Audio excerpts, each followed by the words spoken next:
Гал үндэстэн холбоо, байгаль орчны төлөө хуульчдын холбоо, Хөх Монгол төрийн бас байгууллага зэрэг иргэний нийгмийн байгууллагуудын төлөөлөл өнөөдөр төрийн ордны гадаа жагсаал зохион байгууллаа.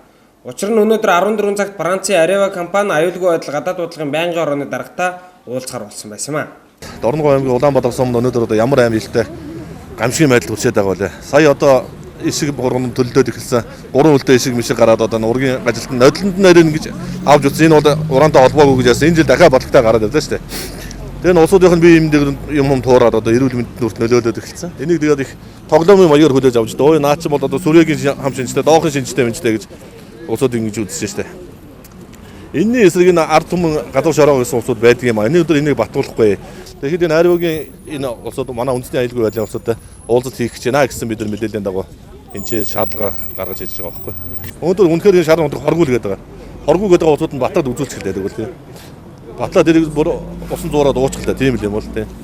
Өнөөдрийн энэхүү эсэргүүцлийн чагсаалын үеэр тус байгууллагууд уран олборлохыг хориглохыг шаардсан шаардах хүчгийг төрийн удирдлагуудад дамжуулан өгсөн мөн Areva компанитай хийх уулзалт тус чагсаалын улмаас хойшилсан гэдэг мэдээллийг бидэнд өглөө.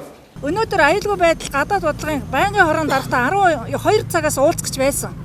Бид нар энэ уулзалтан дээр энэ шаардлагыг хөргүүлэх гэсэн боловч иргэний нийгэм иргэдээс айгаад энэ хүмүүс уулзалтаа хойшлууллаа гэсэн мэдээллийг биднэрт өгж байна.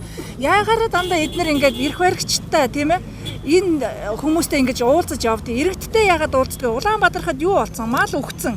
Өнөөдөр хүмүүс нь биендээ гүрэн тууралт гарсан. Удмын хамуугээд онцлоод эхэлчихсэн. Гайз гамшиг нь ороод ирсэн. Сүхбаатар аймагт ураны 18 лиценз байна. Онгон сумд мал өгөхөд эхэлсэн. Яагаад нуугаад байгаа юм бэ ард түмнээс? Яагаад бид нар тийм ээ Плутон үйлдвэрлэдэг, цөмийн энергийн, цөмийн зэвсэг үйлдвэрлэдэг компанид өнөөдөр гэрээ хилцэл хийгээд байгаа. Яагаад бид нар энэ гэрээ хилцлээ олон нийтэд ил гаргадгүй юм бэ гэсэн энэ шаардлагуудаар хийж байгаа.